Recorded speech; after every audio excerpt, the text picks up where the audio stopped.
Amaranth is a world in recovery.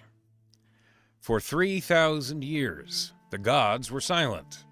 Divine magic had vanished. Faith endured, but miracles did not. In their absence, mortals turned to invention, to the arcane, and to survival by any means necessary. Magic flourished, but not always wisely. Necromancy took root deep within the bones of the world. Armies of the dead rose unchecked, and for centuries, the nations of Amaranth fought against wraiths, skeletons, and soulless things that refused to stay buried. The War of the Dead brought generations of loss over 1,000 years, and the living began to despair. Then, a century ago, the sky burned. A great asteroid struck the crystal ocean. From that impact came something greater still, the return of the divine. Croesus, the god of death and the final judgment, manifested upon the world, and undead withered beneath his radiance. The gods, all of them, had returned. With them came a new era. Miracles reawakened. Clerics and paladins rose once more. The dead no longer ruled the night, and civilization was finally allowed to breathe again. From the ashes of that age, the Merigard Academy was born. A fortress, a guild, a proving ground. Built in the early years following the fall, the Academy grew in power and prestige until its name carried weight across all of Amaranth. It trains contractors, warriors, spellcasters, strategists, and sends them into the world with purpose. It is founded in Aurelia, but it swears loyalty to no one. If you pay for their service, you are protected. If you break that contract, you are alone. The Academy itself is a gray stone keep perched beside the growing trade city of Virren. Banners flutter from high spires. Training fields ring with the clash of weapons. Smoke and arcane light pour from windows where spellcraft is tested and tempered. Its halls echo with command, conflict, and discipline. Magic dances in the air. Arrows hum into archery butts, and the grounds are immaculate, the stables full, the paddocks worn by constant trial. Within these walls, the next generation prepares to shape the world or be broken by it. At least, that's what the contractors had told Virren. Growing up beside the Featherwood teaches a person respect for the wild. For Virren, it also taught patience. The small settlement of Verga stands in stubborn defiance of the burning lands around it. The sweltering heat drives away most travelers and relic hunters long before they ever find the place. But for those hardy enough, or wealthy enough, to make the journey, Verga is a quiet outpost of trade and opportunity. Virren was born to one of the town's few established families. His father, Suresh, a stern, brass-haired dragonborn, inherited their land from his own father and spent his life expanding it. His mother, Nolda, a half-elven cleric of Ceylon, oversaw both the homestead and the small shrine the family maintained for the All-Shepherd's wife. Together, they raised and bred Sushan, fierce, eight-legged wolves capable of crossing the burning wilds faster and more reliably than any horse. As their only son, Virren's life was already decided.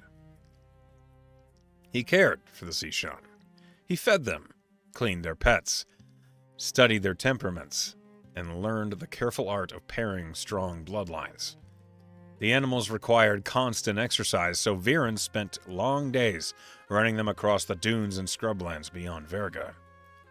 Those runs stretched for miles beneath the twin suns, often long after dusk, and during those endless miles, his mind wandered. Relic hunters occasionally passed through Verga, dusty and sunburned, carrying strange artifacts pulled from the shifting sands. They spoke of buried temples, half-sunken statues, and ancient things stirring beneath the desert. Virren listened to every story he could. Eventually, under the excuse of protecting the Sishan from desert predators, he acquired a bow. Practicing while running beside the wolfkin proved difficult, but rewarding. Retrieving arrows often delayed his return home, earning him more than a few stern lectures from Suresh. Still, the wild fascinated him. Some days he glimpsed strange creatures moving along the horizon. Other times he passed ruins slowly emerging from the sands, fragments of statues or broken walls from civilizations long forgotten. One evening, after a successful day at market selling their best Sishan, Virren set out to begin training a new lead runner. The twin suns dipped low. As often happened, he lost himself in daydreams of buried cities and heroic discoveries. He missed a turn. Instead of circling back toward the vestment fields, he rode toward the flaming marshes. The mistake might have gone unnoticed, if not for the ruins. Half-sunken stone protruded from the marsh, its edges worn smooth by time. While investigating the structure, Virren heard a muffled cry, faint, almost lost to the wind. Searching through the rubble, he uncovered a sealed urn, etched with unfamiliar patterns. When he peered inside, he saw only a distant red glow. Then the air ignited. Fire elementals erupted from the ruin, appearing as if they had been waiting centuries to be disturbed. And Virren barely escaped. The Sishan ran like the wind, but not before the elementals nearly took two of them down in the chaos. He fled through the night with the urn clutched in his arms. When he returned home near dawn, his toboggan was half destroyed, and the Sishan were exhausted.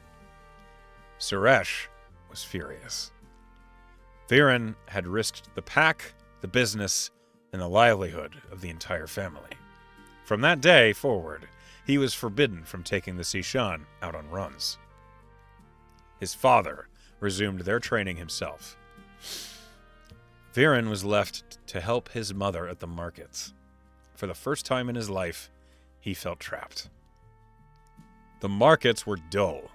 The days were slow.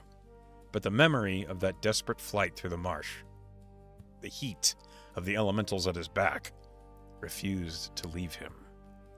It had been terrifying and exhilarating. The only thing that truly held his attention now was the urn. Sometimes when he looked inside, he thought he heard something, a whisper, perhaps. Other times he saw nothing but that distant red glow. Whenever he tried to reach inside, the heat was so intense it felt like it might melt the scales from his hand. Then, one day, the Merryguard arrived. A group of contractors clad in crimson and gold rode into Verga seeking Sishan mounts for an expedition further south. They had traveled from the Arcanium in Rakau, though they said little about where they were headed. Virren asked questions. Many questions. The contractors noticed his bow and the way he handled the wolfkin. One of them, a ranger, suggested that someone like him might do well at the Merryguard Academy. With the coin he had earned from the sale of the Sishan, Virren realized something startling. He could actually afford a journey. The plan formed quickly. He would wait for the contractors to return and travel north with them toward Rakau. From there, he could follow the Silmir Road toward the academy. He packed lightly, desert goggles for sandstorms, a coat for the cold desert nights, his well-worn bow, and the urn. When he told his parents he intended to leave Verga, their reaction surprised him. They agreed, on 3 conditions. He would write regularly. He would advertise their Sishan breeding wherever he traveled. And if the world proved too dangerous, he would come home. Weeks passed before the contractors returned, but return they did, battered, dusty, and victorious. After rest and drink, they honored their promise and brought Virren with them to Rakau. One of the paladins even offered to pay for his transport through the Arcanium network to Augur City, places him far closer to Virren. During the journey, the ranger told him of Calciox, the dragonborn who ascended to godhood through relentless pursuit of perfection in both martial skill and medicine. The story fascinated Virren. If a dragonborn like him could rise so far, what might someone like Virren become? The ranger gave him one final piece of advice. "Seek out Treat, the cleric instructor," he said. "Tell him we sent you." Virren watched the contractors closely during the journey. Each had a role, a specialty, a way of fighting. Together they moved with precision, ready for anything. For the first time in his life, he knew exactly what he wanted. And it wasn't the markets of Verga, nor the quiet life of a Sishan breeder. He wanted the Merryguard. And so, Virren, the Merryguard you might just have, as we stand in front of said Merryguard. You are just outside the gates of the castle itself. As you look towards the fortress, you see the banners of the Merryguard, same as the marks that were on those contractors. The gates are open, and ahead of you, you see the keep itself. Its double doors closed, but welcoming regardless. What do you do? Right now, Virren is just kind of awestruck that he's made it. He's just looking up at this massive building and a place he's never been. And he's just gonna stand there for a second and kind of take things in. Okay. As you are standing there looking around, you do notice many, many individuals who are in similar clothing to what those contractors were wearing, but simpler, more modest. The vestments of what you would probably imagine are the students of the Merryguard Academy. And as you stand here, little beknownst to you, you can see everyone out in the courtyard of the academy.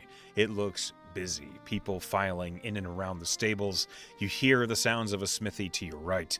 You see rows of what look like soldiers almost, individuals in armor that are training and practicing. It's almost overwhelming at a glance. Until, as you are out here, a woman dressed in black, all black from head to toe, and her skin is very dark in complexion. You realize it is a drow as she walks by you. As she is walking by you, you feel just the gentle touch on your shoulder, and she says, "Are you a prospect?"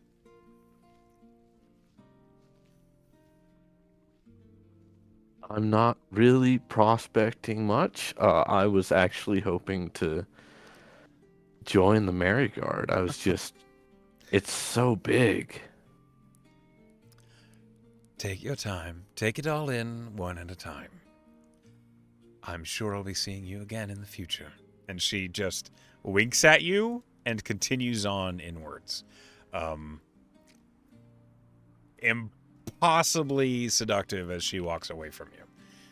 Virren just kind of like blinks furiously. He's like, very surprised. Yeah. And he'll head towards the gates. Okay. Going into the courtyard of the Merryguard Academy of the Virren. Excuse me. It's like I talk for a living. You do see the double doors of the keep. She pushes it open, and inside you see warm light emitting towards you before the doors shut once more. When you approach and you press your hands on the double doors, they swing in weightlessly.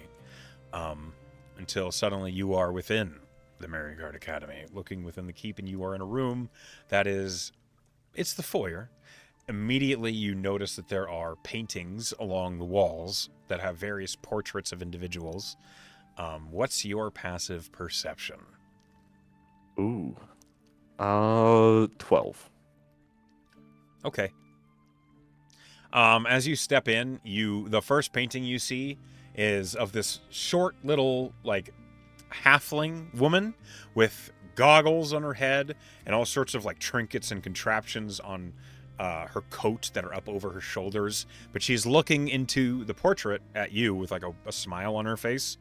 The next portrait you see is of a very normal looking human man with dark hair cut clean, like very short and proper, to a very tight goatee, and he has a very easygoing look on his face. And before you see any more, you hear, "Welcome to the Merryguard Academy. How can I help you?" And you turn and you see that there is this wide counter desk, and behind it is a very kind of permanently scowling dwarf with very rich, thick hair and a long beard with all sorts of little beads in the beard that are perfectly symmetrical in every way. And he's looking up at you with spectacles that are down on the end of his nose. He's looking up at you. He has a pen, like a fountain pen in his hand, but he rests it down on the desk as he's waiting for your reply. He'll walk up and he'll say, "Hey there, man. I was really hoping that I could join. Came across some contractors over in Verga, and they kind of helped lead me this way." I see. So you're here to sign up then? Yeah, man. Right. You understand the tuition is 100 gold pieces for 1 year of room, board, and training. Yeah, I think they did mention that. Yes, yes. Right. Sure they did. And he, you see he, like, begins filling out a small slip of paper, and then he opens up a ledger, this big, heavy book, and he turns it towards you. And as he does, he says, "I am Persh. I am the concierge here at the Merryguard." And as he, like, pushes the ledger towards you, he says, "Please, if you wouldn't mind, write your name." Hi, Persh. I'm Virren, and he's gonna put his hand forward. Persh, like, looks at the hand for a moment. What's your passive insight? 12. Okay. He is unreadable, but he does, like, set the pen down on the ledger slowly and then does shake Viren's hand. And then he picks the pen up again and hands it to you and says, "Right, a pleasure. Please sign your name." Absolutely, and he'll sign Virren Ersan. Not you having to check your last name, right? We don't have to talk about that. As you sign your name, that is your real name. As you write it down, Persh turns the book back towards himself and he closes it. Right. If you have the 100 gold's tuition, hold on to that for now. You're going to give it to Maxwell, who's in the selections room. If you see there's a door on the left, if you can see a door that says selections room, go on in, and that's where you'll choose your course of study. He looks very confused. It's like, is there a door, or is there not a door? Well, let's see.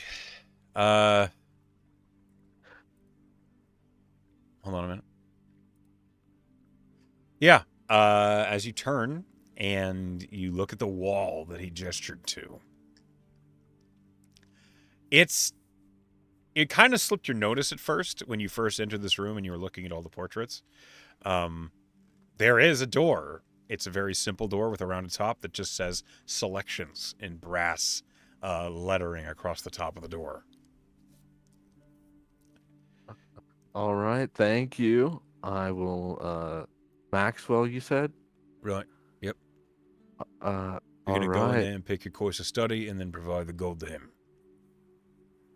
Do you have like a brochure of the different courses? No. Oh. If you have any He's just questions, you can ask him.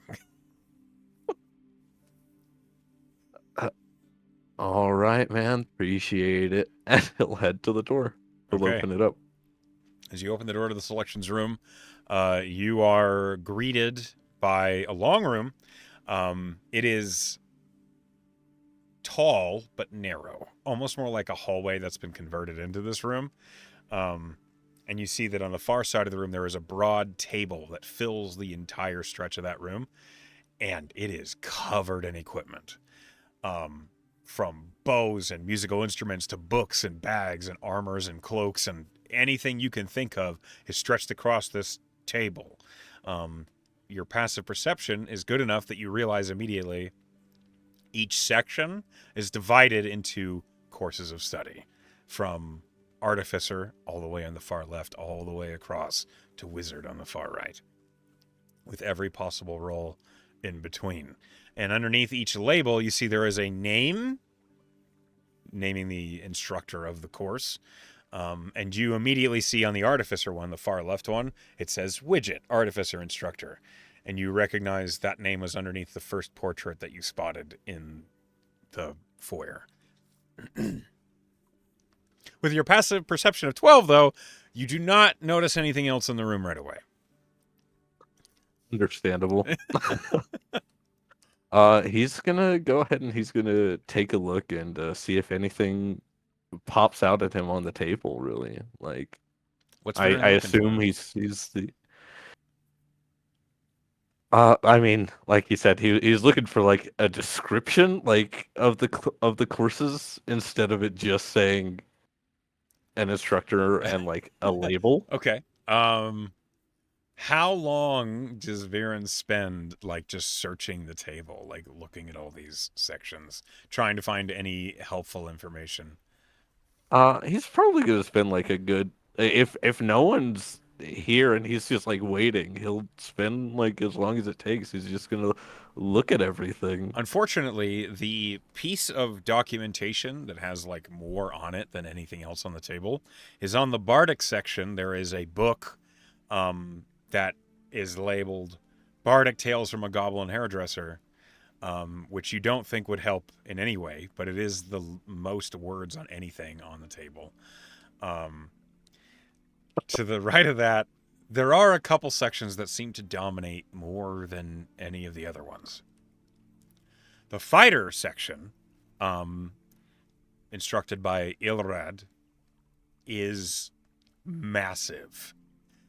It's like a swath of the table that's covered in every possible piece of armor and weapon. There are bows that go from short little, like, compound composite bows up to these massive ones that span the full length of the table.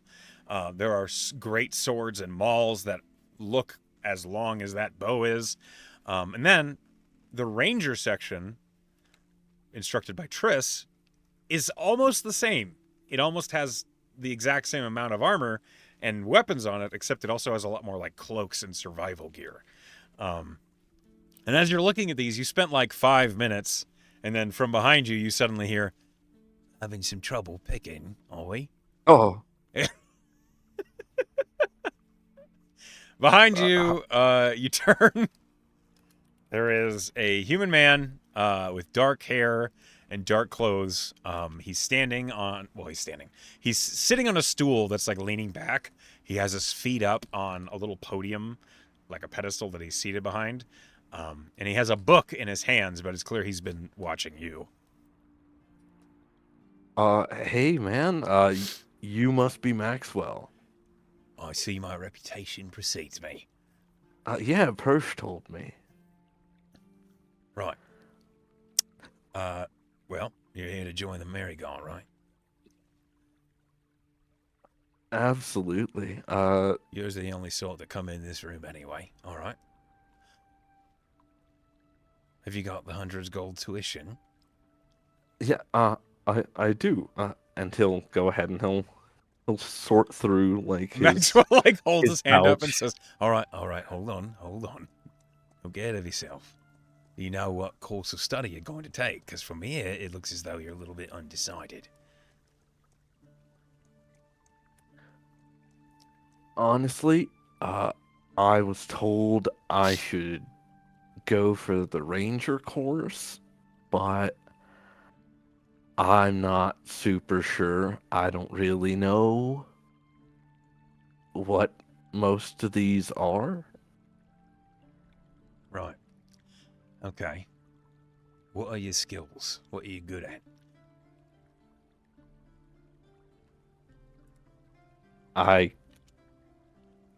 I can help you find out which of your uh, animals are good at what. It does sound rangerly in a way. Have you got the knack for it? Have you ever performed any magic of any kind? Oh no, I've uh, I've never really done any magic or Okay. anything like that. All right. I'm pretty okay with the bow though. Well, that doesn't necessarily mean you have to be a ranger, but it is an archetype they are particularly fond of. Would you consider yourself a man of martial skill then? Doing things with your hands yourself?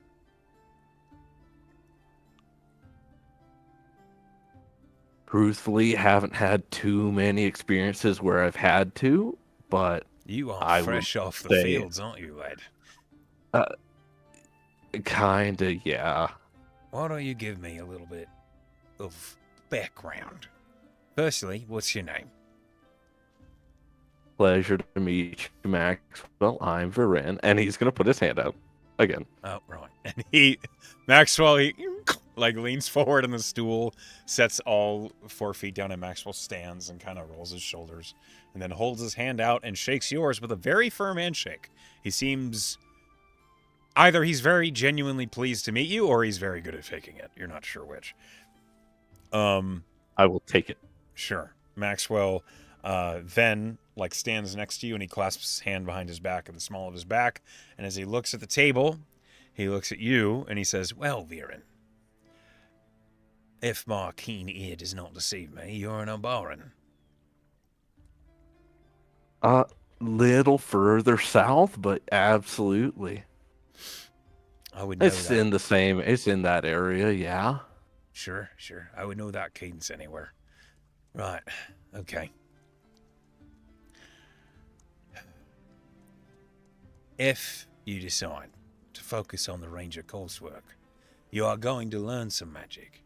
It doesn't mean you have to focus on that if you don't mind it, but it is going to be a skill you will learn as part of a ranger for the Merigard. And you are here to become a Merigard contractor, right? That's correct. What do you know already about this place and how Uh, it works? I don't know much about I know there's someone named Treat I'm supposed to talk to, All right, and he's the I cleric know instructor. that you guys help people grow, and then they form teams where they kind of shore up each other, and each person typically has like a role to fill. Okay. Yeah, Because that's a mostly right. contracting team are the people who led me here. Oh, all right. I think I understand. Okay. Sure. Yes, you are right on everything you've just said. Yes, those things are true. And Treat is the cleric instructor here at the academy. He's a little bit cranky, but he's very wise, and he can probably answer any questions you might have regarding any faiths, deities, or divine magics. Let me break down how the academy works so you know what you're getting yourself into before you commit. All right? From this table, you are going to choose a class. You're going to choose an instructor. After you've chosen, I will take you to meet that instructor, and you will basically get the runabout of where you're going to be spending your nights, which is We have dormitories here in the Merigard Academy. You're going to have your own, well, you're going to have a room. It might have roommates, it might not. It depends on the class you've chosen and how popular it is. But we haven't had any complaints. It's a room and board that you will have covered for the full year. So if you need a place to sleep and eat, it does the job. Whichever class that you take, that class will be where you spend most of your time, especially during the normal business hours of the day. You're going to be waking up at the latest, probably 6 in the morning. Classes generally start at 7, and then they generally run until about 3 in the afternoon. After which, you can follow in the footsteps of your various other Merigard students and looking for work out in Virren, or you can go drinking it away at the Merigard, if you like. That is the tavern that's just up the street. I think they have a brilliant name. Anyway, jokes aside, from this table, you're going to pick your class. I'm going to take you to that class. And then, once you're sorted out with that, for the next year, you're going to be going to that class and fulfilling your duties as they have assigned. That means going on-hand job training, where you will be performing the duties of a mercenary. Not always with pay. Actually, most of the time without pay, because this is part of the training. Sometimes clients will give you tips, or they will offer you side jobs that will offer you coin. But for the most part, how much money you have is going to be on you. You can rely on the Merigard Academy for all your food and board. The mess hall is constantly stocked with food that we've collected from the markets or the docks. The automatons always prep meals, and meal time is 6 a.m. for breakfast, noon for lunch, 6 p.m. for dinner.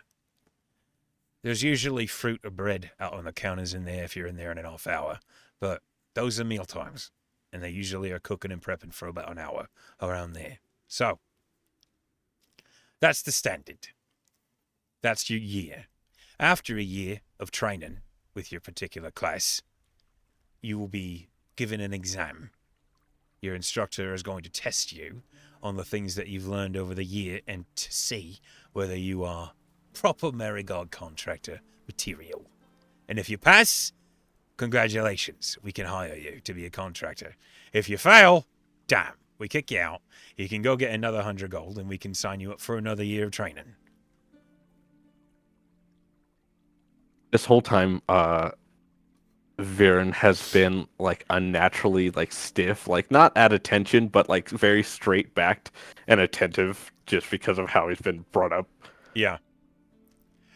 So seeing that, Maxwell would like jab him with 2 fingers like right in the side and say, "Hey, loosen up. I'm not the fire instructor. Calm down." Actually, with what you were saying, I would argue that's probably more my speed over Ranger. Sure. Well, if you're going to take the fighting course, that's going to be the one that is going to involve the most growth. Yeah, growth is the right word.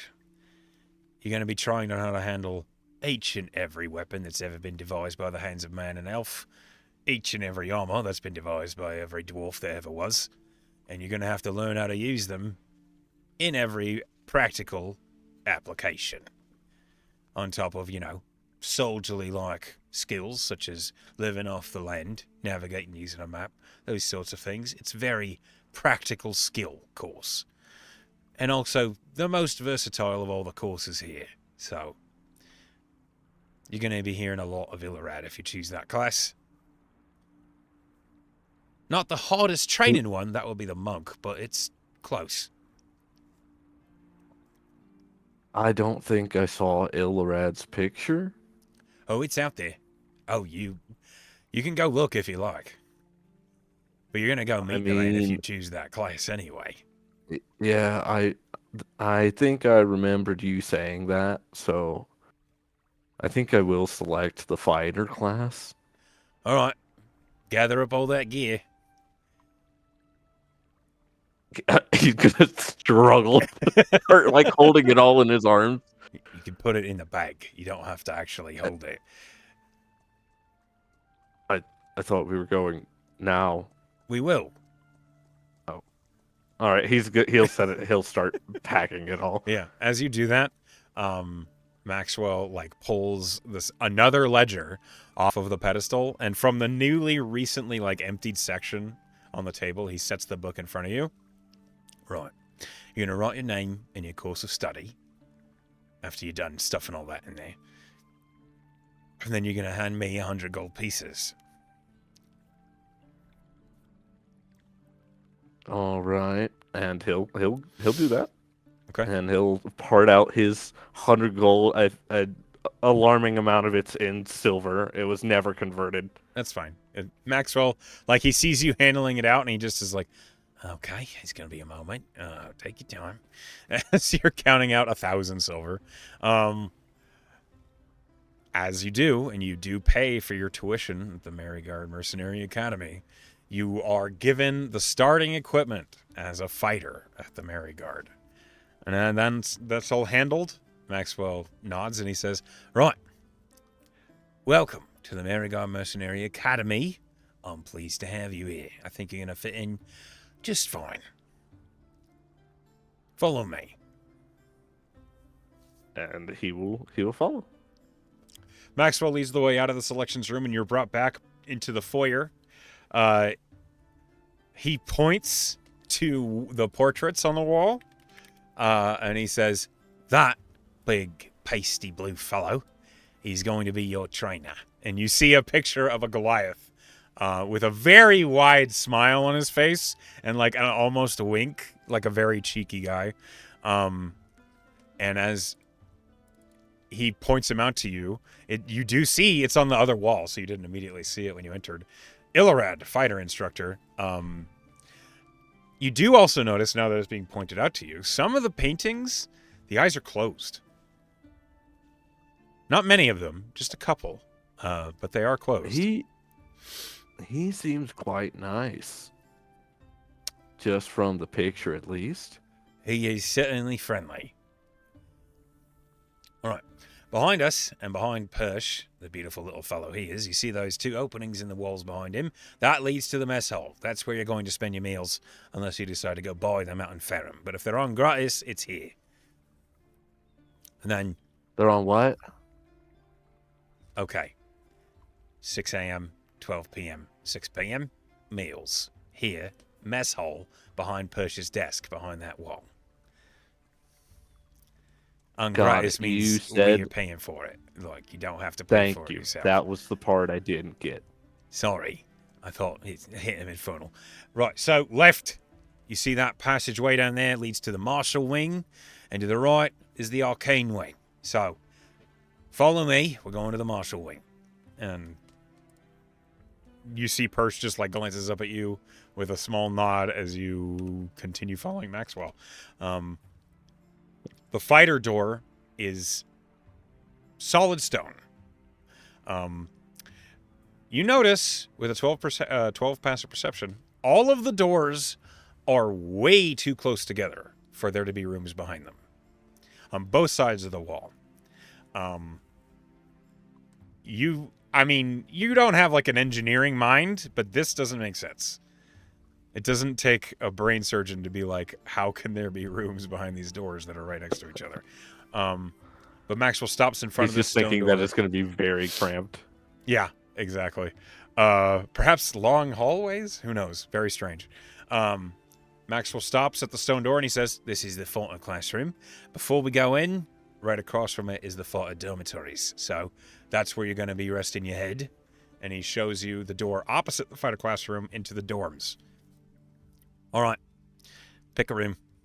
And you see that immediately as you go into this hall, it's almost like a keyhole shaped hallway with like 6 doors surrounding like in the circle.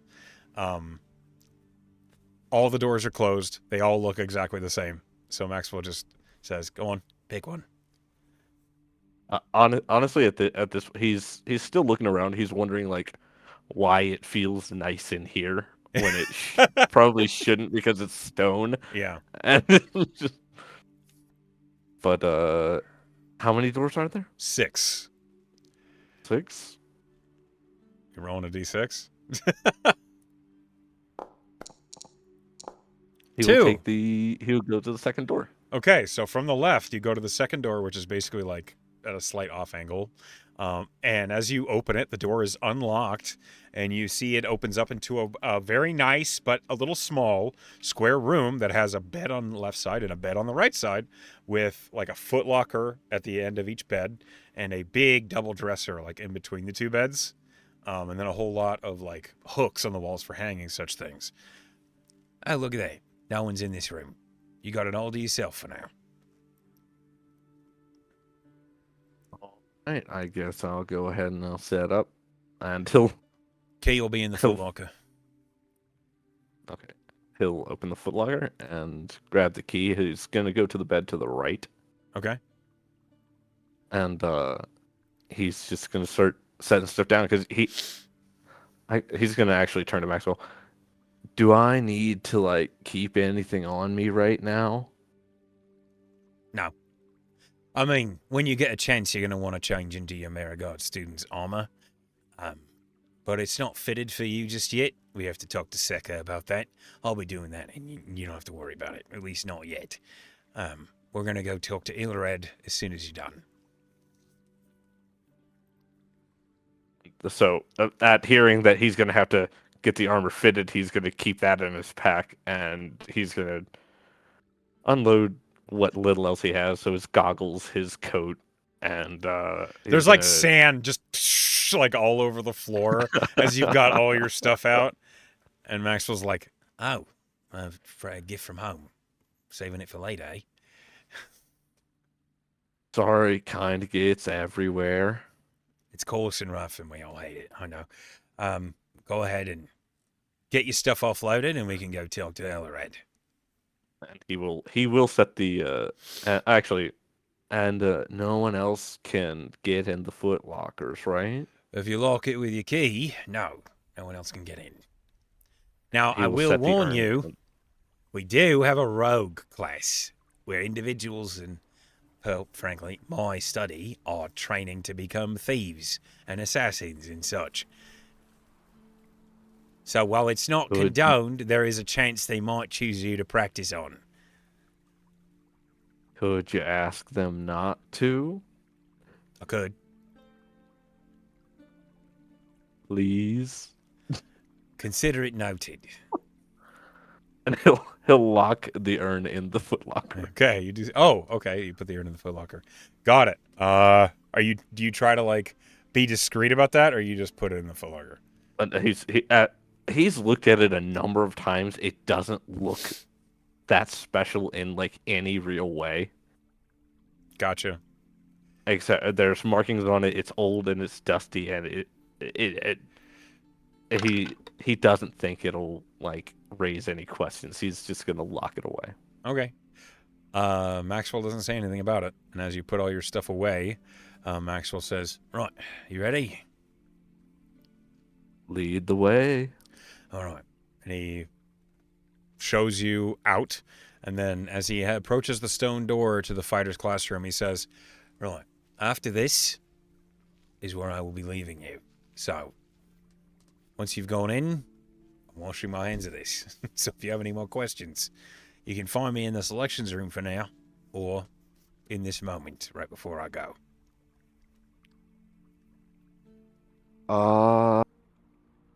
And he's like, what are some good places to go to around town? I've kind of never been here. I was told of the Mary Guard from you and the guys who brought me in, and just that's about it. Okay. Well, if you need supplies, the general is always an option. If you need clothes, seems right's a tailor that has a deal with us for a discount. They're just up the road. If you need magical objects, the Griffin's bag is down by the docks. It's run by a fellow named Glass. He'll happily help you. He's also a frequent customer for free agencies here. I realize you don't know what the fuck that is. A free agency, let me just explain. He's just nodding. A free agency is a task or a job that a client comes to the Marigold and offers as an opportunity for training for students. It's an unpaid job, generally like a small mission, where structures will select students that need the training or are a good fit for said free agency, and then send them off for on-the-job training. That's what it's about. It's called a free agency because we do it for free. Kind of like advertising, then. That's exactly right. Anyway, Okay. Glass frequently is a customer of ours for free agencies, and he usually does tip. So if you get a free agency with Glass, be nice to him, and he might give you a little coin. Otherwise, if you want a quieter place to drink or catch your meals, the ship stool is down by the docks as well. It is another tavern, though a much smaller one. So long as you don't mind sailors as company. The market, the main plaza in the center of Farum, you can't miss it. The main road leads right to it. You can find anything and everything, depending on the day. So, if you ever want like a trolley cake or a snack or maybe some trinkets to send home, you can find it there at the market. If you're looking for work, the sawmills and tanneries up in the industrial district take a ride out of the market. You won't miss them. Depends on what you need for practical skills. They're always looking for Nurok hides out from the forest, so. All right. Thank you so much, Maxwell. You've been amazing. It's a pleasure. I wish you luck. And he holds his hand out to you again. And he will shake his hand. Right. Off you go. And Maxwell pushes the stone door open. And you are looking into the fighter's classroom. Do you go in? Absolutely. Okay, so, hold on a minute. You'd think I would have this ready. As you're looking into the fighter's classroom, you see that there are a couple of other individuals that are currently training. And as you're looking in, a mental connection occurs, Virren, where you realize you don't see as many people now as you did when you first entered the courtyard. It's much more sparse. It still feels very active, and the energy is very, intense. But as you're looking in, you see this big Goliath, 8 foot tall mountain of muscle, is standing before these two people that are clearly students. You recognize that their colors are black, gold, and red, and that seems to be the uniform of students here at the academy. A lot of your armor that you gathered off the table was in the same colors. As you entered the room, you hear Illarad giving orders like, "If you're going to let him get behind you like that, why are you even bothering with my time? Hey, new recruit! You are a new student. You have the look about you. Don't tell me I'm wrong." And the Goliath is looking at you as you've entered the room. Yeah, man, I was told to talk to Ilrad, and that's looking a lot like you. That is looking a lot like me because that is being me. Welcome. You two continue with your spar. Do not hurt each other. I will be very upset. We're running out of potions. And Ilrad, you see this big 6'5" green dragonborn has a wooden sword. And you see this blonde woman who's maybe 5'8", 5'9", has a pair of daggers, and they stop as you have entered. But as he says continue sparring, you see they resume going at it very aggressively. You've seen people just fun battling before. This doesn't look like fun. They look like they're trying to beat the shit out of each other. But they are not succeeding. As you see Illarad approaches you, and he says, Welcome to the Merigard Academy. I am so pleased to have another student. Yes, you get used to that. Straight up at him. He holds out a hand to you. And he will take the giant hand and shake.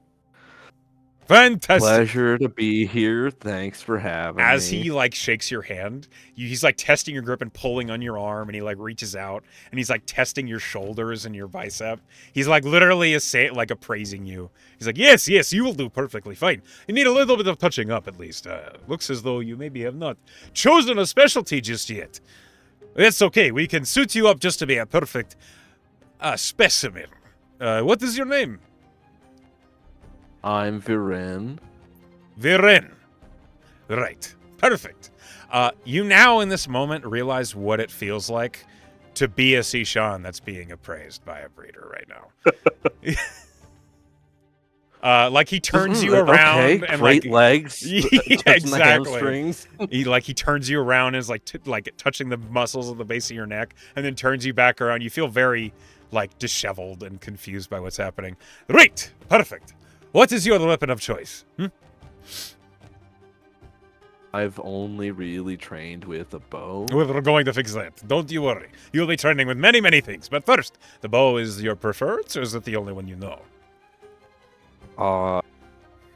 Both. That does not make sense. You can't prefer it if you only one know. You have to. You Then I must guess it's the expand your only one. flavors. Oh, good. Okay. Well, as is protocol, I cannot dominate your time here as you have just arrived. This first day, welcome to the Merigar Academy. I'm very pleased to be your new instructor. However, you may spend today as you like. But tomorrow, come dawn, you and I, we are going to get you right suited up to be a Merigar mercenary, huh? Looking forward to working with you. The blonde-haired woman from across the room just says, "Welcome to the shit show." He will laugh. Ilrad says, "You are welcome to stay and watch as we train, or you can go explore the city. It is up to you. You have a free day. Take them where you can get them. They are rare." I think I've done enough exploring. I'd like to just be somewhere for a while. Fantastic. And he basically just, like, you feel almost dismissed as he goes back to the two that he was training. You can do whatever you want. You can watch them train. You can go to your room and, like, relax and recover. It's up, or you can, he's not going to train you today, basically. Whatever you do is up to you. Despite what he literally just said, because he's been traveling nonstop. Yeah. Because it's a week? Yeah, it's a week from Augur City to Ferrum. It's been a journey. Augur City? Yeah. And then, yeah, he's probably pretty tired, honestly.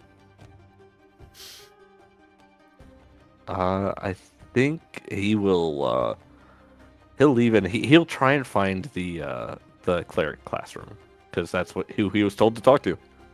Okay. You step out of the fighter's classroom. Maxwell's not there anymore. And you are basically like walking the halls. He might be. He's not. Maxwell's gone. Sorry. But you can, like, you see the foyer is just down the hall. You realize Treat is at his desk. You realize Persh is at his desk. You could just go ask him if you wanted to. Yeah, I'll do that. I'll walk up. Hey, sorry to bother you again. What do you need? I was wondering which one of these doors is the cleric classroom? He glances up at you. Cold feet already. No, I was just told to ask about Calciox. Right. Okay. And he points down the right-hand wing, and he says, "That's the arcane wing. You'll find the cleric classroom 5 doors down on the left." Thank you. Just You're welcome. he's still just taking everything in and stuff. He'll look back at the paintings and see if any of their eyes are open now, or if it's just the same ones. So the ones that are closed right now, you see, like, as you take a look and you actually like glance at them, the ones that are closed, is Widget, the artificer instructor, Maxwell, the rogue instructor, and Amilla Dorn, the sorcerer instructor. Those three have their eyes closed. Okay.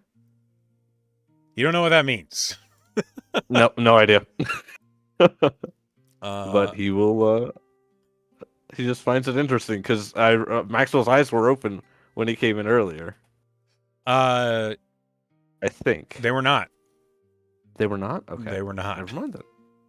I mean, the character Maxwell's eyes were open, but the portrait they were not. Gotcha. Which, whatever that means, who knows?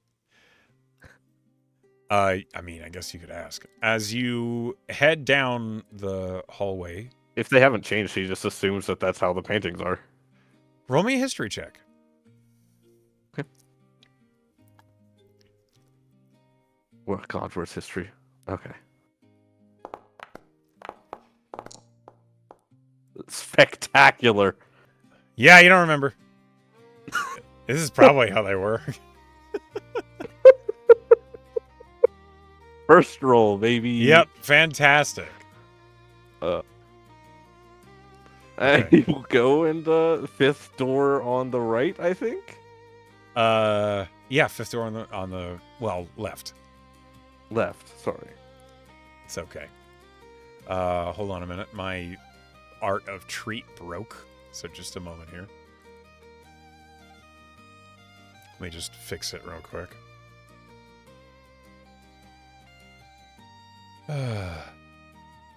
It would be easy if things, functioned the way they were supposed to all the time. But Foundry has these hiccups. Okay. You head into the cleric classroom. Let me see here.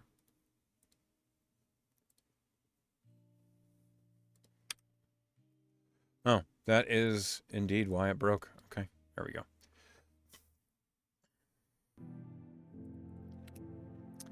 You're not here. So we're missing one of the clerics. Hold on. Where did he go? I swear he exists. I love that art.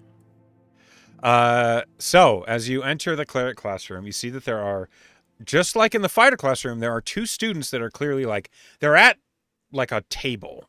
And they have books open, and you see that they're both writing something down. And you see the instructor, this older human man with a salt and pepper beard and long hair that's pulled back into a ponytail, is looking over them as they're working. And this room is filled with shrines. They're all on the right-hand side of the room. You see there are altars to every single god imaginable. There are religious symbols that you didn't even know existed. But you are familiar with a few of them. You do see the symbol of Salen. You do the All Shepherd's wife. You immediately recognize that one just from home. And you recognize the symbol of Calciox just from what that ranger had been talking about. As you enter, Treat looks at you. Oi. Are you a new recruit? Yeah, I just joined the fighter class. You get lost. No, I was told this is the cleric classroom. Aye, it is. Hence my confusion. Sorry, I should explain. Someone told me to talk to Treat about learning more about Calciox.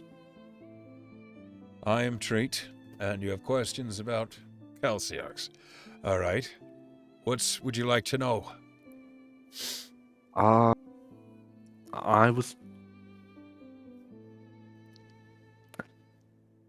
I know is that he was a dragonborn who seeked perfection and ascended to godhood. Perfection in martial and medicine. Aye. And that's kind of all I know. That's the gist of him, all right. And what did you want to know? I just guess more about him? Yeah, I didn't really get a rundown. I know Salen's tenets and everything, but I don't know Calciox. When you say you know Salen, Treat his eyebrows rise and he looks a little startled and he's like, That's a strange gap in your education, lad. Well, my mom's a cleric, so she kind of focuses on her god. I say. I take it you don't come from an adventurous family, do you?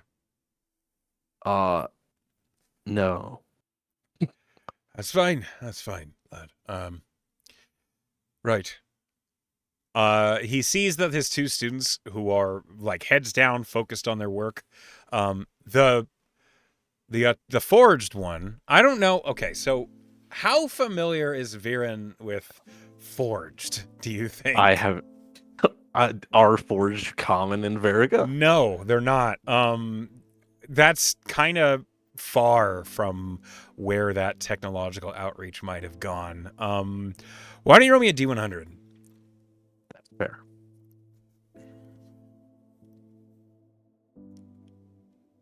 82. Okay. You would have encountered a forged like once before, and probably like a traveling, maybe a caravan or adventures that were heading into the Burning Wilds, and they had forged with them. So you probably would have seen them before, but they are an anomaly to you. And she is looking square at you. A little bit. Wave. You see, like, she looks like, if you could read the emotions, she like looks a little shy and then just holds a hand up, and then her head like goes right back down to her book. Hey, come here. Boy, look. And you realize Trait has been like gesturing for you to follow him. Oh, sorry. Coming. He leads you to one of the altars, and you realize it is a shrine to Calciox. He says, Calciox is known as the Good Doctor, generally abided by those of the order persuasion, those who find value in law and following a code. He was raised as a soldier, famous for taking part in many, many battles. Famous more so for, well, like he said, perfecting medicine. He's the one who invented the healing potion, as it was back in the day. So countless lives give their credence to the Good Doctor. He is and was well followed and respected by many armies and soldiers that are professional at what they do. The Good Doctor looks over them all. His tenets, the pursuit of perfection, strive for exactness in actions and decisions, healing with knowledge, and that through study and science we can heal and restore whatever's lost. And harmony and focus, a clear mind and clear thoughts are vital. One must respect the strife around them, and then trust their own decisions with what they know. And you realize he just knows these. Treat is just saying them to you off the cuff. As you can understand, he's a very popular divine amongst those in the professional of war. I could definitely see people from the Merry Guard seeing a like-mindedness. We've had followers of all sorts, of all the deities come through here. Are you hoping to say a prayer to him? I was mostly just hoping to learn more, but I do see that you have a shrine to Zaylan, and I have kind of been neglecting my prayers on the road. You're free to say a word. I will ask, though, in the future, you arrive after 3, after classes have let out. Whenever you wish to, send a word up, if you don't mind. Sorry, I did not know. I would do better. I understand you are brand new to the academy and the way we do things here. No harm, no foul. And you are quiet enough and not cantankerous enough to cause a problem, especially whilst my students are doing their own studies. So you're fine this time. Just in the future. As all of his piercings jingle as he walks. Yeah. Sure. Well, how many piercings does he have? They're lined throughout his like all of the horns that kind of poke out of his face and along his horns as well. He accessorizes. Okay. Yes. All right, got it. Okay. You think perhaps the forged cleric was more looking at all the hardware hanging off of you than you yourself.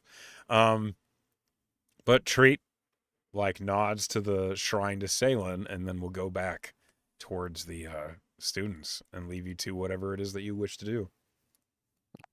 He will they're obviously busy. He's not going to bug them. He definitely does look at the forged again. It's just he's only ever seen one other. So don't look at this. I'm looking at this. Stop it. Excuse me. These are my docs. I can look whenever I want. How dare. And he will go over after glancing over at her again. He will head over to Salen's shrine. Yeah. And kneel before it, hold his pendant. Okay. As you do, you kneel before Salen's shrine, and there is this feeling of protective solitude that always envelops the air around you. Whenever you offer a word or thought towards Salen, it always happens. Especially when you're around your mother. That air of protected peace was everywhere. And frankly, now that you're near the shrine, you realize you missed it.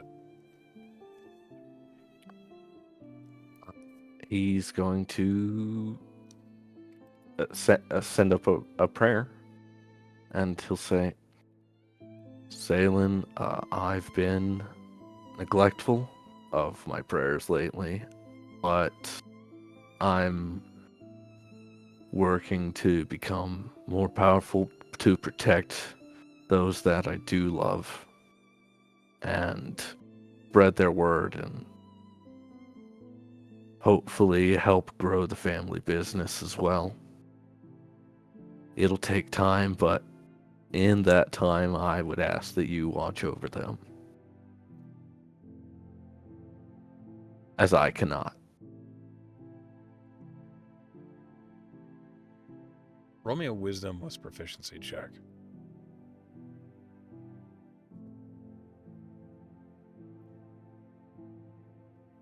Oof. Well, with a 12, you are at a shrine to Salen, which is more to your advantage than when you're saying a prayer out on the road or something like that. But a 12 is pretty low, unfortunately, for this sort of thing. So, the presence that you feel heard. You feel as though you've been acknowledged, and the sensation of gentle fingernails running across your scalp in a comforting gesture, as if the same sort of comfort your mother used to provide when you were young and troubled about a Sishan scaring you. That feeling definitely happens. There's no words, there's no verbal confirmation, but you do feel like your prayer was heard. He'll recite the tenets as he was always told to, and he will stand up. With the prayer finished, you see the clerics have resumed their studies. Only now it seems like this human is bigger than most humans. You suspect he likely has Goliath in his heritage somewhere, as he's 6'11". Jesus. Which the Forged is 5'8". She's tiny compared to this guy. But he has this very trying to make himself small appearance about him, where his like arms are tucked in and his shoulders are low and his head is ducked. But as he's standing there with a tome in his hands, Treat is in front of him, like reciting something to him, and you suddenly see like a golden white like energy pass around them. They're doing some sort of divine spell. You don't know what it is. He was told not to bug them while they're in class, and so he will. You depart. He'll head out. He'll. All right. Then you are back in the Merigard proper, which I keep losing my map. You'd think I would be better at this. All right. That's okay. You're back in the Merigard halls. What do you do?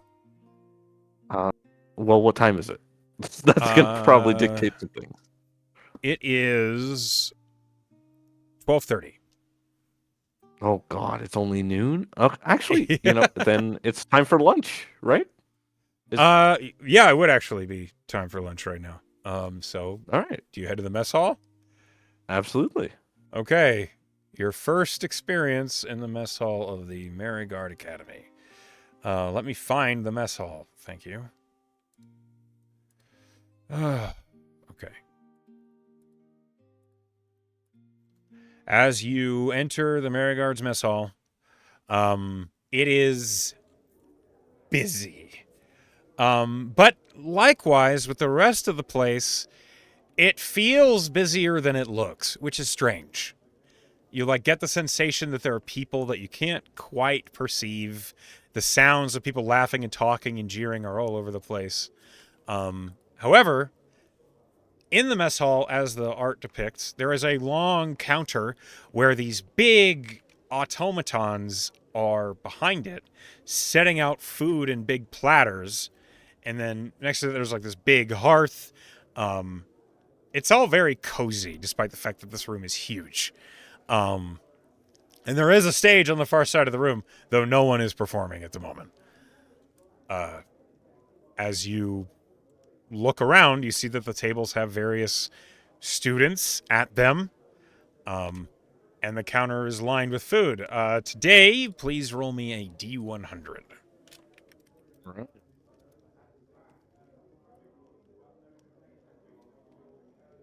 Ooh. 59.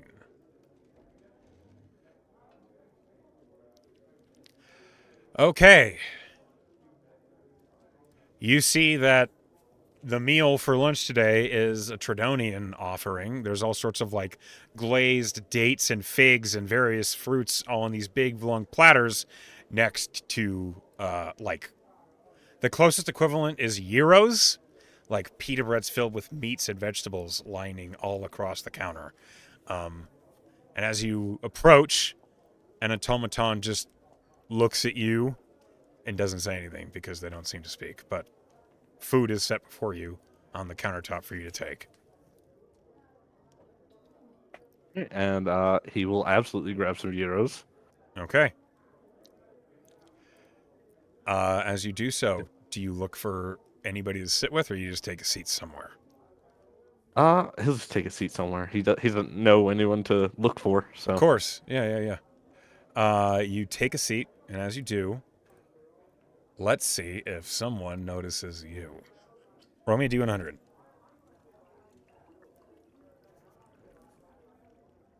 Oh, hang on. There we go.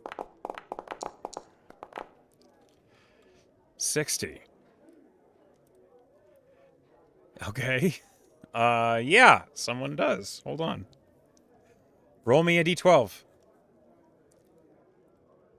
D12. All right. That's a D10. That's a D12.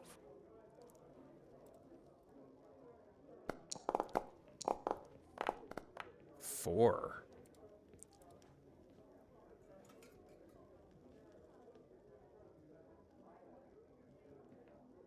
Okay. Roll me a D2.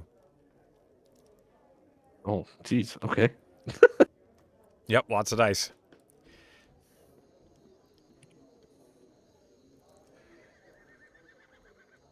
Oh. Don't look at that. Don't look at that. Don't look at that. Nothing You forgot the happened. slash I roll. did. I did. Okay, a 1. Gotcha.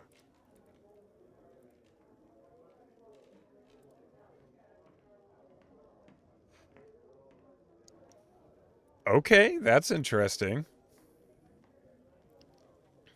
As you sit down with your Euros, Love euros. I think that's actually what I just had. oh, fantastic. They're delicious. Uh, There. they're warm, and the lamb meat is very, like, aromatic, and it smells really good. And as you're about to start eating, a very long, white haired, very dark skinned drow sits across from you. And as she sits down, she says, "The seat is not taken, is it?" No, man. I absolutely have a seat. Splendid. I'd hate to keep looking. As she sits down, she doesn't really look at you. She just, like, sits down, and a spell book is on the table next to her, and she begins the process of, like, eating as if it's a chore that someone has to do. As if she has other things she would rather be doing, and clearly they involve her spell book as it's already open.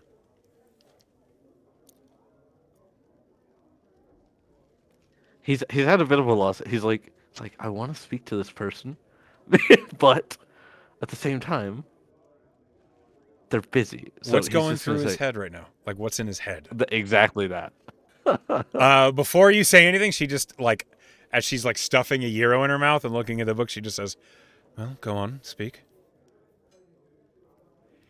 Well, I feel like I was gonna ask the same question most people ask when they first meet you. Uh, are you? What's your name? What's your course? I just got here. Most people don't ask that. I'm Velrisa Nin. Oh, sorry. Velrisa Nin? Okay. She just, like, looks up at you as if, like, of course, like, duh. And then she says, "I am a student of wizardry." Pleasure to meet you. I'm Virren. I won't bug you further. I'm just gonna ask one other question. Go ahead. Where can I send a letter? She looks at you, like, she actually looks at you. Her red eyes, like, lock onto you for a moment, and she says, "That is what you wish to ask me? Is..." Well, you do seem busy. I'd rather not take a ton of your time. She pauses, and then she closes the spell book and, like, takes another bite of the euro. It seems like she's considering how to reply. And she says, "I am still getting accustomed to how they do things on the surface. I apologize if I am coming across as short or uninterested. I have been told I can come across as hostile, unwelcoming. But it is one of my goals to develop connections so as to create an effective fighting force here at this academia." So far, I can say you've been nothing but nice. You've been very polite. I know. Imagine where I come from, speaking like this to someone would be as if they were equals.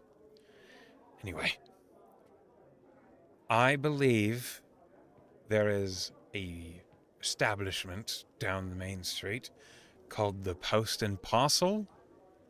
I think they do courier services. All right. I appreciate it. Uh, I think I told you.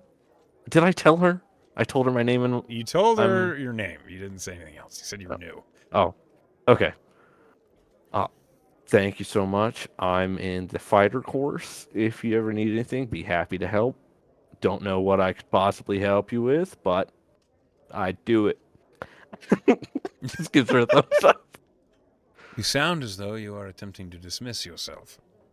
Yet, you have hardly eaten anything on your plate. Well, I was gonna plan on finish eating first before I dismissed myself. Would that not be socially awkward? I am unfamiliar with how they do things. Here. I get that a lot, actually. Okay. So, what's next?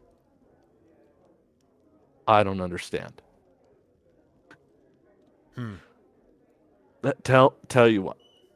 He's gonna start eating, and then once he's eaten some, he's gonna say, "How about you tell me some of the things that you like to do on your days off? I'm told there aren't many." On my days off, I study. I will not become the best if I spend whatever free time I have not attempting to perfect myself. He's just nodding. I understand He that might understands not it. be everyone's flavor. Oh, Some consider me tiresome. Where are you well, from, Virren, the fighter? oh, Like, the gear change is 1,000 miles an hour. Like, you didn't... It catches you by surprise as she suddenly, like... It's like she made a mental connection that what... Like, clearly this person doesn't talk to a lot of people. You suspect you're dealing with someone with an incredibly low charisma. don't worry. I feel like she suspects that as well. She doesn't. Oh, okay. I was like, well, when someone is trying to be the best at something, I would imagine it would take most of their time. So I feel that's understandable. I'm from Verga. I have you heard of it? She looks at you and like... She gets this look on her face that's basically like, why would I have heard of that? And she just goes, no. Understandable. No, okay, so Verga is not like an unknown town. Like it's like the last point of refuge before the Burning Wilds. It's it's not like a famous city, but it's not small. It's like San It's Francisco. also Like it's people also know like about it. months away, and she said she's coming accustomed to the top side. Yeah, So understandable, I would say. sure. That she doesn't know Verga of all places. So she says no. What do you say? Uh, you know, uh, it's pretty much the last stop before the Burning Wilds down south, over in Arbara. I know Arbara. Okay, so you know Raquel and the Featherwood? I know Rakau.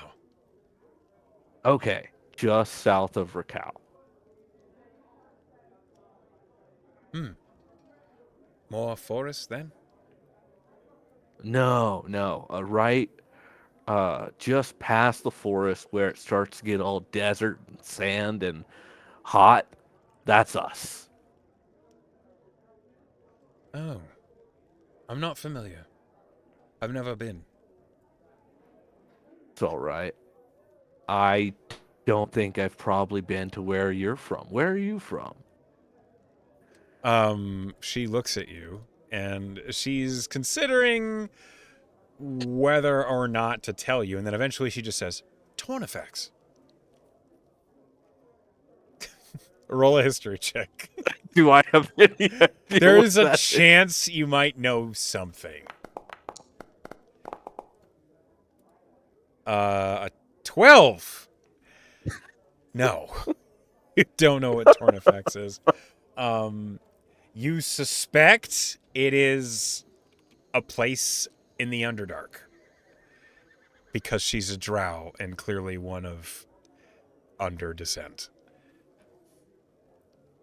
Fair. That's what you get. No, can't say I know of it, but you know what? In the future, if you'd like to tell me about it, I'd love to hear it. I think not likely. By All comparison, right it then. is different from this place. Different priorities. Well, now you've got me curious, such as. You see, this is where I hesitate because when I speak of where I come from to most people, they become afraid. Um, Well, I won't pry, and I apologize for doing so. you are forgiven. I Uh, admit I am he's surprised gonna. that you are pursuing the course of a fighter, as you do not have the physique of one.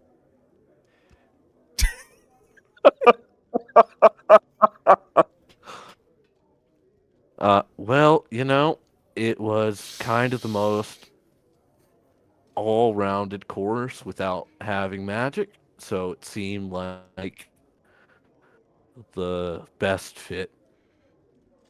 Are you afraid of magic? No, just don't really do any. Why? Uh, the only magic I've seen up close and personal really is from a cleric, and I didn't really have the knack. Clerical magic is gained by devoting one's life to a greater entity. That is not practical for many. And she, like, shows you her spell book, which is written in Undercommon. And I don't think you speak Undercommon, so it just looks I like don't. it looks like gibberish. Um, but she points and she says, "You see, these spells I've learned myself through hard work and practice. They had nothing to do with devoting myself to someone else's cause." That's very impressive. It is. What And does it say? she looks at you, startled, and she says, "Can you not read?" I read common and draconic. Oh, apologies. Of course. I'm still getting used. This is a spell that allows me to find another creature from another plane and bind it to me so that I can use it as an ally. It is the Find Familiar spell. That sounds pretty useful, I would imagine. He looks a little confused. I haven't been able to cast it yet, as it requires some monetary gain beforehand. The components for such a spell, they are not cheap, and I do not have much money to my name yet. I have yet to go on a free agency upon which that my persuasions might be able to earn me some coin on the side, and I have not spent any time working for these Uh, commoners. well, I, I can only really tell you what I've been told so far, but it sounds like it's kind of up your alley. There's a place called the Griffin's Bag in town, Yes, yes, and I've heard apparently of that peasant. he pays contractors, or he'll pay students, if they do good jobs for him. I did a So task that for might. him already. He found my work to be, what did he say? Focused but undesired, is what he said. So he did not offer me any currency for that task. He's just nodding. He's just nodding. She looks a little frustrated as she, like, remembers that situation. You'd think after 3 months I might be able to find a decent agency where one might pay some coin for my talents, but they have refused. Well, I know. What? This is probably not your cup of tea, judging by just just a feeling. But there's farmland, and typically they'll pay for hands. Do you think I would dirty my hands like a peasant? No, that's why I said I didn't really think it was your sort of deal. Well, if you thought about what you would say, perhaps you shouldn't say it. I get that a lot. Hmm. And she just eats another euro. Okay. And he'll go ahead and he sees this as a good opportunity to finish his. Yep. Yep. And As you're like finishing up your food, like trying to make maybe a little bit of haste, she, like before you stand up, she says, I've enjoyed your company. I've enjoyed yours as well. Are you telling the truth?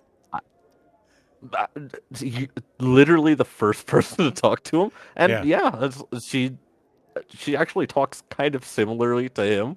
She's a little abrasive, but I can I roll an insight check Yeah. Yeah, you can. to see if like she means to be as abrasive as she is. God, Well, she might fail that. Hold on. Um, she has no wiles about her. There's no deception. It's just you get the impression this is a person who has her whole life spoken her mind to anyone without a filter. I think You don't think that she's bothered to lie to anyone. You get full autism out of this person is the only way I can describe this. that's fair.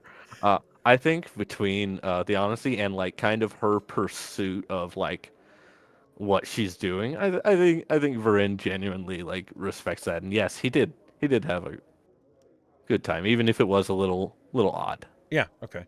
So as you're finishing up and you're standing, she still has like a little bit of food to go, and she just says, I hope to speak to you again, Virren. Perhaps about different subjects. I will try and figure some out once I figure a little more out about this town. I expect to I see that feel once like you've been a fighter for maybe a month or so, your physique will have improved as well. I suspect that will likely be the case.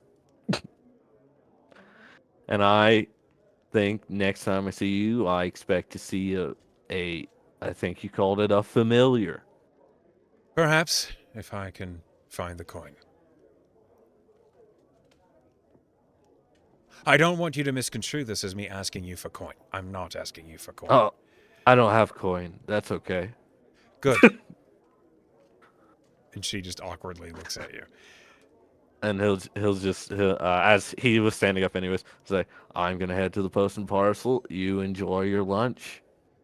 I have so far. Goodbye.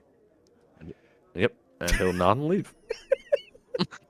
Okay. He sees nothing wrong with this conversation. Okay. As you leave Velrisa Inn, the drow with a low charisma score. You're gonna need to spell that for me at some point. Yeah, sure, I can do it now. Hold on. Okay. She is so like the art is accurate. She is attractive. She just is, as you said, abrasive.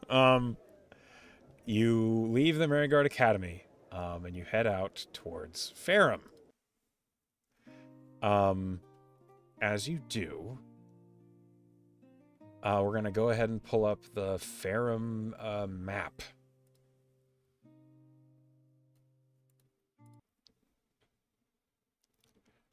I'm sure this is a scene you recognize. Let's see here. No, actually. Okay, well. I listen. I don't get I to see, you look. don't look. Okay, fair enough. As you are heading out into Ferrum proper, You're following the street outside the Merryguard Academy that leads towards the main market street, as it is described. On your way, you pass the Merryguard, the big, boisterous, multi-floor tavern that's right across from the Merryguard Academy. You hear music and laughter and like jeering coming from within. It's still like late lunchtime, so they're clearly busy. But as you walk past that, you go down to the main market street, and you see all the way down, following the road of the market street, and you can see off in the distance Kylus Bay and the docks that lead out to it. The whole of Ferrum is kind of built on this hill that leads down to those docks. So from any point on the main street, you can see ships coming and going and the various goings and affairs of Ferrum. As you're heading down Market Street, the Post and Parcel, as described, is pretty dang close. It's only like a block down, just past the park. It's like this structure here. And as you're looking at it, you see that it has like this big built wooden sign on the front that has like a pelican with a big parcel in its mouth, and over beneath it says the Post and Parcel. All right, he's gonna just look at the big old bird and be, all right, just walk in. 'Cause that is not what he expected. Sure. As you look in the Post and Parcel, it's a little busy, but eventually you get to the counters. And as you do, a halfling is standing at the counter, and he looks at you and he says, "Welcome to the Post and Parcel. How can we help you? You have a delivery to make, I'm sure. Where does it have to go, and by what means would you like it to?" Needs to go to Farraga, and I don't know what means you have available. We have multiple options. The one is if you need a magical delivery that happens basically in the instantaneous moment that you send it, we can arrange for a Galder's courier to make it immediately appear at the target. But that is a little bit more expensive. Much so, by 200 gold. If you don't have that much coin or strap, you can always have it gone by animal messenger, or you can have it delivered by land. Animal messenger is a little cheaper. It's about 20 gold per parcel. And by land, it is 5 silver a package. At the mention of 200 gold, his eyes just kind of shoot out. He's like, oh my god! He's gonna... no, just, overland's fine. All right, the standard business affair it is. That's totally fine. Now, you are aware there is a war going on, and so at the border between Aurelia and KO, things will get a little bit dicey, and the embargo is going to prevent a lot of packages from going across nice and clean and smooth. We do have our ways of getting around that, which we do offer insurance for, but if you're not going that way, if you're just going south to Arbara, there's much less chance for there to be, some spicy problems at the border, but they do happen, Problems. Politics. It's a dangerous world out there. Understandable. Yeah, just south to Arbara. Fantastic. That'll be 5 silver plus 2 silver if you want the insurance. I think it'll be all right. And Okay. He'll give the 5 silver. All right. Do you know where it's going specifically? Do you have an address for us? He will give the address. I did not make up. That's fine. You mark it down. You just say you give them the address. It's fine. He takes it, and he takes the letter from you, and he holds it up to the light, and he says, "Yep, that's a letter. All right. Fantastic. 5 silver. It's going to Varga. That's all accounted for. Can I get your name?" Virren Ersan. Okay. Do you need me to spell it? Nope. You can expect any return parcels to be back within a month. Just need to be able to find your name so that we can summon you by message if it is a letter addressed to you in response to this one. All right. Thank you. No problem. And thank you for using the posted parcel. Next. He's going to walk out of the weird bird building. Yeah, you walk out. You're back on Market Main Street. You've mailed a letter. I do need you to send me the details of what's in that letter, if you don't mind. You can just message them to me in your free time. Gotcha. Unless you don't want there to be anything to happen with this letter, which is totally fine. That this world is of your influence. Understood. And no, he'll head back to the Merryguard, and he's probably just gonna relax for the day, kind of like absorb all of the new stuff, and kind of prep himself to not wake up at like 3 a.m. Oh yeah, I bet 6 a.m. is like sleeping in for Virren. Yeah. Okay, you head back to the Merry-Guard, and you prepare to take it easy, rest and recover for the rest of your day, which is a day off for Virren this early is probably unusual to say the least. Um, as you're taking it easy, is there a place you're chilling? Like, do you just go back to your room and rest, or do you hang out some like the He's mess hall? What's up? he's still not like super comfortable. This is a lot. This has been a lot of people. This is a really big city. Yeah, Uh, he's probably just gonna take it easy in his room for the night and sure. As you sort all his belongings and stuff. Make sure everything's there. Check the urn. Make sure it's still in the footlocker. Yeah, the urn would still be there. Your footlocker was locked. No one seems to have broken into your room. As you sit down in your dormitory, you got lucky enough to pick a room with nobody else in it. And as you take a seat on the comfortable but a little small bed in this dormitory, you realize there's a painted glass window, and it's letting in natural light from the twin suns. You realize there's no way this window is actually on the outside wall of the academy. 2, you've never been in a place like this before, and you have basically signed the next year of your life to this, with all these strange people and this strange course, and people like Velrisa Nin, who are clearly from completely other walks of life. What's going through Virren's head right now? Just he's in a bit of disbelief, honestly. It's like this is a complete 180 to what his life used to be. Wake up at 3, make sure uh unlock all the pens, make sure everyone's in tip-top shape, check for get them fed, make sure that none of them are feeling sick. Everything, you know? It was a constant daily routine that really never changed before he got market duty. And now this, where everything's incredibly different, it's jarring for sure. Well, with those thoughts going through your mind, and you settle in for the rest of the evening, that is where we're going to call tonight's session. And as we come to the end of your very first From Nothing Virren story, I hope you had a good time.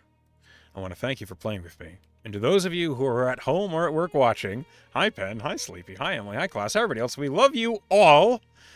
And I wish you a good night.